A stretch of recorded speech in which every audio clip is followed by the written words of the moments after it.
قوم کی بچیاں ناچ گانے کو اپنا شعار اور شوق بنا لیں، ان کی نسل سے اب خالد بن ولید نہیں پیدا ہو سکتے، ناچنے والے ہی پیدا ہوں گے، محمد بن قاسم نہیں پیدا ہو سکتے، طارق بن زیاد نہیں پیدا ہو سکتے۔ مجھے صلاح الدین یاد آیا اور میں بہت رویا۔ وہ بھی کسی ماں کا جنا ہی ہوا تھا۔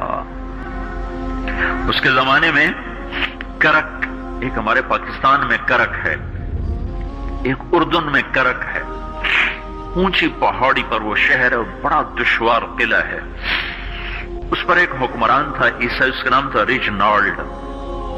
تو کرک کے قریب سے قافلے گزرتے تھے حج کے، تو اس نے ایک دفعہ حاجیوں کے قافلے پہ حملہ کیا اور کہنے لگا بلاؤ اپنے محمد کو تمہاری مدد کرے، اور سارے حاجیوں کو تعطیق کر دیا۔ اور دوسری دفعہ اس نے بحری بیڑا تیار کی اور مدینے پر حملہ کرنے کے لیے وہ بندرگاہ تک پہنچا یمبو کی، لیکن موسمی حالات سازگار نہ تھے تو واپس ہو گیا۔ تو حطین کی لڑائی ہوئی ہے فلسطین میں، جس میں سارا یورپ اپنی طاقت کے ساتھ میدان میں اترا تھا، اور ادھر تنہا صلاح الدین ایوبی رحمت اللہ علیہ اکیلا اس لشکر سے ٹکرایا تھا، اور انہیں اس میں ساری رومن امپائر کو شکست ہوئی تھی، تو بڑے بڑے بادشاہ اس میں گرفتار ہوئے، تو اس میں ریجنالڈ بھی گرفتار ہو کے آیا۔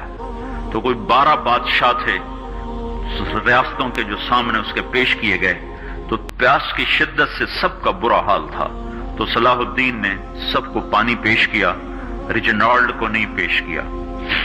تو یروشلم کا جو بادشاہ تھا ہمفرے، اس نے اپنا پانی بچا کے اس کو دیا۔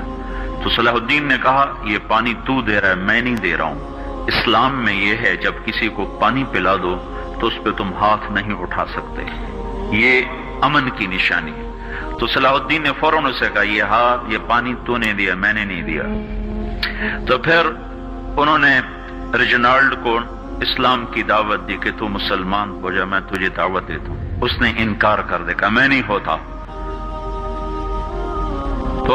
تو انہوں نے کہا میں نے تیرے قتل کی 2 دفعہ قسم کھائی تھی، ایک جب تو مدینے پہ حملہ آور ہوا تھا تو میں نے قسم کھائی تھی میں تجھے اپنے ہاتھوں سے قتل کروں گا، اور دوسری دفعہ جب تم نے حاجیوں پہ حملہ کر کے کہا تھا بلاؤ محمد کو، تو میں نے قسم کھائی تھی کہ مجھے اللہ نے موقع دیا تو میں اپنے ہاتھ سے تیری گردن اڑاؤں گا۔ آج محمد کا ادنا غلام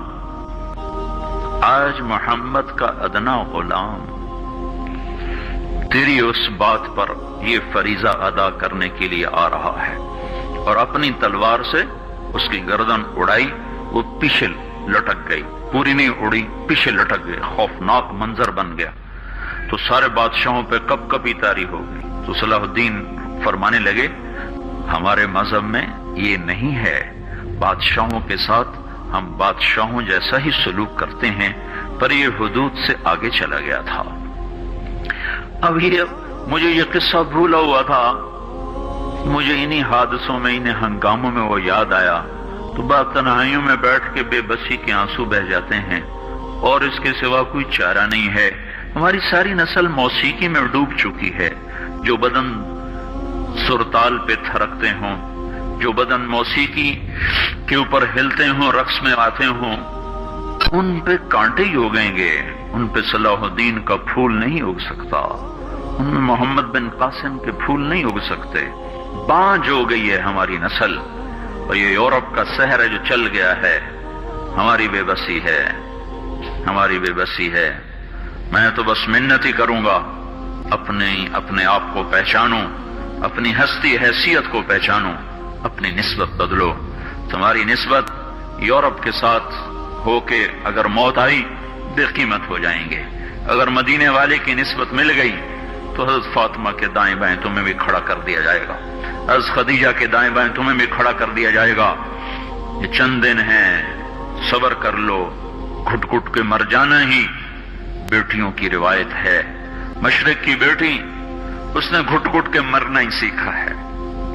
ہاں، یہ آزادی، یہ آوارگی، یہ مغرب کی عورت کا خاصہ ہے۔ اور 18ویں صدی تک مغرب میں بھی کوئی عورت ایسے ننگی نہ تھی، اور گھر کی زندگی تھی۔